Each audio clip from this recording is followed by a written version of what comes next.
자, 이번 시간에는 특수 집중선 레이어를 사용하는 방법에 대해서 설명해 드리도록 하겠습니다. 자, 이펙트 팩들 중에서요, 페이지 18이라고 되어 있는 요 집중선 특수 레이어를 열어주세요. 자, 그러면은 이전 강좌에서 열었었던 것들과 모양은 똑같지만 레이어의 상태만 이렇게 특수 집중선 레이어로 되어 있는 이런 레이어들을 확인하실 수가 있을 겁니다. 그래서 얘네들을 일단 활용을 해서 여기에다가 집중선을 한번 넣어 보도록 할 건데요. 자, 어떻게 넣냐면 일단은 이전 강좌에서 만들었었던 집중선에 해당하는 폴더를 눈을 잠시 꺼주세요. 자, 이렇게 완전히 삭제하시는 마시고요. 그냥 잠시만 꺼주시면 됩니다. 자, 그리고 이 상태에서 다시 집중선 레이어로 돌아와서 어느 정도 강도의 집중선을 넣을 것인가를 먼저 생각을 해주세요. 정말 빡빡하게 넣고 싶다라고 할 경우에는, 강력하게 넣고 싶다라고 할 경우에는, 자, 요거를 선택을 해주시면 되겠죠. 레이어 선택 툴로 가장 빡빡한 네 번째 강렬한 거를 선택을 해주신 다음에 컨트롤 C 눌러서 그대로 복사를 해주시면 됩니다.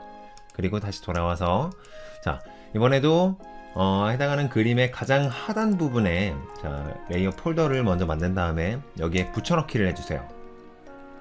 컨트롤 V 눌러주시면 됩니다. 자, 그러면은 이게 붙여넣기가 되는데 굉장히 시간이 좀 오래 걸릴 거예요. 왜냐면은 특수 상태의 레이어이기 때문에 변형이나 가공이 가능한 상태의 레이어거든요. 그래서 붙여넣기를 하시면은 지금 얘가 마스킹이 적용이 되어 있어요. 그래서 마스킹을 일단 풀어주도록 하겠습니다. 이 마스킹은 어떻게 풀면 되냐면 레이어에서 레이어 마스크, 그리고 마스크 삭제를 눌러주시면 됩니다. 그럼 마스크가 삭제가 되면서 마스킹이 풀려요. 자, 이 상태에서 레이어 이동 툴을 선택을 해주신 다음에 이 중심 부분을 잡고 이렇게 이동을 해주세요. 클릭해서 드래그 해주시면 됩니다. 자, 그러면은 이렇게 약간 얘가 특수 레이어의 특징이 있기 때문에 좀 구동을 하는 게 약간 느려요. 왜 그러냐면 좀 무겁기 때문이에요. 그래서 얘를 적당히 이 동그란 부분의 위치가 캐릭터의 중심 부분에 이렇게 닿을 수 있도록 이렇게 설정을 해주시면 됩니다. 그래서 설정을 했어요. 근데 만약에 지금부터 요거를 조작하는 방법에 대해서 설명을 드리도록 할게요. 이거를 조작하는 방법은 그냥 일반적으로 클립 스튜디오에 있는 집중선 레이어를 조작하는 방법과 완전히 동일합니다. 그래서 요 소스 같은 경우에는요, 집중선 소스 같은 경우에는 일단 여러분들이 특별히 뭔가 설정을 하지 않고 특별히 뭔가를 하지 않아도 직접적으로 그냥 바로 사용할 수 있는 기본 형태의 집중선 레이어라고 생각하시면 돼요. 일종의 설정을 공유해 드린 거라고 생각해 주시면 되겠습니다.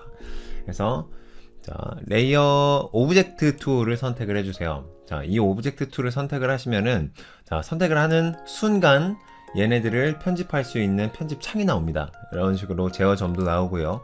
그리고 크기를 조절할 수 있는 영역도 나오고요. 이런 방식으로 제어를 할 수 있는 창이 나와요. 그리고 이 오브젝트 툴을 선택을 하는 순간 색상을 변경을 하면 색상이 변경됩니다.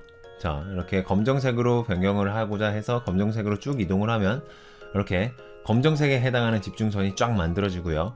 그리고 밝은 하늘색을 하고 싶다 그러면은 밝은 하늘색을 선택을 하면 밝은 하늘색으로 이렇게 쫙 효과가 만들어지는 것을 확인할 수가 있습니다. 자, 이렇게 작업을 하시면 되는데요.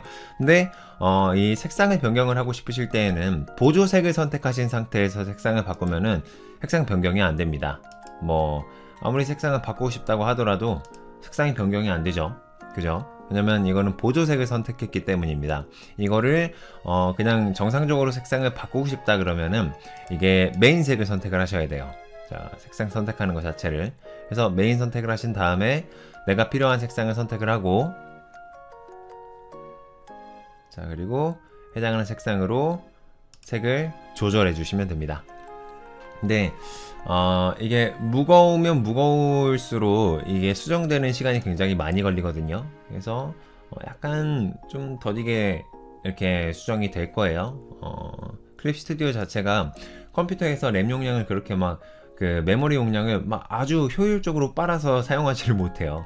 그래서 어느 정도는 좀 딜레이가 있다라고 생각해 주시면서 작업을 진행을 하시면 되겠습니다. 또 그 정도 딜레이를 커버하고도 남을 만한 어떤 효율성을 가지고 있기 때문에 계속 괜찮은 것 같아요. 자, 그리고 요 제어점들이랑 요 제어 박스를 사용하는 방법을 설명해 드리도록 할게요. 자, 이 제어 박스 사용하는 방법은요. 일단 그 테두리 부분을 클릭하고 이제 제어점을 쭉 움직이면 되는데, 이 제어점을 움직이기 전에 이 집중선들이 모이는 곳의 위치가 바로 이 십자가의 위치라고 생각하시면 됩니다. 이 십자가가 여기 있으면은 집중선이 여길 기준으로 해서 모여요. 그죠? 그리고 아래쪽에 있으면은 아래를 기준으로 모이게 되겠죠? 그죠? 그래서 이거를 일단 캐릭터 중심에다가 놓고요. 그리고 자, 얘를 다시 한 번 더, 자, 이렇게 이 선을 클릭을 하게 되면 제어 박스가 나오는데, 이 제어 박스를 클릭하고 Alt 버튼을 같이 누른 상태에서 쭉 위쪽으로 올리게 되면 이 간격이 멀어져요. 이제 캐릭터의 중심에서부터 간격이 이렇게 멀어집니다. 자, 클릭하고 또 더 이렇게 벌리면은, 자, 여기 중심을 기준으로 해서 바깥쪽으로 이렇게 멀어진다라고 보시면 될 것 같아요. 자, 이런 방식으로 이제 그 집중선을 약간 의도를 하신 다음에, 연출을 하신 다음에 사용을 하시면 되는데요. 자, 이 정도로 연출을 했는데 왼쪽 상단에 보니까 굉장히 아래쪽으로 콱 내려온 이 집중선 하나가 되게 뭔가 눈에 거슬려요. 그래서 저 같은 경우에는 이게 거슬립니다. 그래서 얘를 조금 더 띄워주고 싶어요. 전체적으로 이렇게 공간이 만들어지게. 그러고 싶다면, 자, 이 제어점, 해당하는 요 선이 있는 근처에 있는 제어점을 선택을 해서 이렇게 올려줍니다. 그러면은 수정되는 시간이 약간 필요하기는 하지만 그래도 정상적으로 이렇게 올라가면서 수정이 되는 것을 확인할 수가 있어요. 자, 또 수정이 됐죠? 자, 이런 방식으로 부분적으로도 수정이 가능하고 전체적으로도 수정이 가능하기 때문에 여러분들이 원하는 어떤 방식으로든 이렇게 집중선의 모양을 수정을 해서 사용을 하실 수가 있습니다. 자, 이런 장점이 있는 거예요. 그래서 얘를 이렇게 사용을 하실 수도 있고요. 그리고 자, 요거를 일단은 끌게요. 그리고 다른 스타일을 한번 가져와 보도록 하겠습니다. 자, 얘도 꺼야 되겠다. 다른 스타일을 가져와 볼게요. 이번에는 정말 그냥 가장 진한 거랑 가장 얇은 거 사용법을 알려드리면 그 중간에 있는 거는 여러분들이 이제 자유롭게 사용하실 수가 있잖아요. 그러니까 자, 얘를 붙여놓도록 할게요. 자, 붙여놓기를 하면 얘도 역시 마스킹이 적용되어 있어요. 마스킹 적용을 푸는 방법은 레이어에서 자, 마스크 삭제 뭐 이렇게 하시면 됩니다. 그래서 요것도 똑같은 방법으로 요 비어있는 동그라미 공간이 있잖아요. 이 동그라미 공간의 중간 정도 부분이 이렇게 캐릭터한테 이렇게 올 수 있도록 설정을 해주시고요. 그리고 오브젝트 툴을 선택을 해주세요. 단축키를 설정해 놓으시면 편합니다. 정말 많이 사용되는 거라고 말씀을 드렸었어요. 자, 이렇게 하고 얘를 또 이렇게 Alt 버튼이랑 Shift 버튼을 같이 누르면 비율을 유지한 상태에서 또 늘렸다가 줄였다가 할 수가 있습니다. 자, 이렇게 약간 더 가깝게 할까요? 이거는 아까 촘촘한 집중선보다 훨씬 더 가볍기 때문에 반응 속도가 훨씬 더 빠른 것 같아요. 그래서 오브젝트 툴을 선택이 돼 있으면 이 상태에서 검정색을 선택을 하면 검정색 집중선이 이런 식으로 만들어지는 것을 확인할 수가 있습니다. 그래서 거의 대부분의 만화 장면에서 이 집중선을 활용을 하면은요, 효과적으로 집중선을 간편하게 넣으실 수 있을 거라고 생각해요. 그래서 기본적으로 이 집중선을 사용을 해서 색상을 바꿔가면서 사용을 하시되, 이제 이거를 사용하다가 좀 강한 게 들어가고 싶다 그러면은 뭐 오른쪽이든 뭐 이쪽이든 이쪽이든 이렇게 수정을 해서 사용을 하시면 됩니다. 선택을 해서 사용을 하시면 됩니다. 자, 그리고 이제 여기에서도요, 이제 집중선을 제어를 하려고 하다 보면 그냥 직관적인 부분에 수정을 하고 싶다면 여기 안에 있는 요 제어점들이랑 박스랑 이런 것들을 활용을 하시면 되는데, 근데 직관적으로 사용하는 것보다 약간 더 섬세한 어떤 그 제어를 하고 싶다라고 하시는 분들이 계실 거잖아요. 그런 분들은 왼쪽에 보시면 선의 간격이라던가 뭐 불규칙성이라던가 뭐 선들이 몇 개씩 합쳐지는가, 뭐 아니면은 몇 개씩 합쳐지는데 그것도 어느 정도 불규칙하게 합쳐지게 할 것인가, 선과 선 사이의 틈은 어느 정도로 설정할 것인가, 길이는 어느 정도로 설정할 것인가, 그리고 들쭉날쭉하게 할 것인가 말 것인가, 이런 것들을 다 선택을 할 수가 있습니다. 그리고 브러쉬의 두께도 설정을 할 수 있어요. 두께를 막 두껍게 하면 엄청 두꺼워지죠. 이전에 봤었던 그 두께랑 거의 똑같은 정도로 두께를 설정을 할 수도 있어요. 그래서 이런 걸로 여러분들이 원하는 어떤 설정으로요, 얼마든지 수정을 해서 사용을 할 수가 있으니까요. 제가 지금 이 이펙트 팩에서 제공해드리는 이 집중선은 완전히 만화에서 범용적으로 사용할 수 있는 기본적인 집중선 설정이다, 이렇게 생각하시면 됩니다.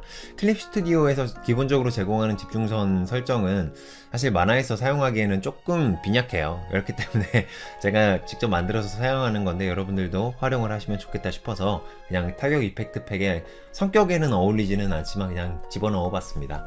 그래서 이거를 사용을 해주시면 만화 작업에 어떤 시간을 효율성 단축하는데 확실히 도움이 많이 되실 거라고 생각해요. 네. 어차피 강렬한 장면이니까 이 장면으로 일단 선택을 하고요. 그리고 공간감을 미처 만들지 못한 부분 좀 만들어 주도록 할게요. 자, 이 가장 밑에 있는 그 크리티컬 이펙트 팩 선택한 다음에 이펙트 선택한 다음에 여기서 공간을 조금 만들게요. 이렇게 뒤쪽에 있는 거 약간 진하게 이렇게 해서 공간을 좀 만들었습니다. 그리고 얘도 진한 부분, 연한 부분 이렇게 살짝 더 체크를 강하게 해서 약간 더 강렬해 보이게, 또 약간 더 강렬해 보여, 좀 더 강렬해 보이나요? 그래서 이런 방식으로 진행을 했고, 그리고 얘도 테두리 부분은 조금 이렇게 어둡게 해서 공간감이 어느 정도는 조금 나올 수 있도록 설정을 해주도록 할게요.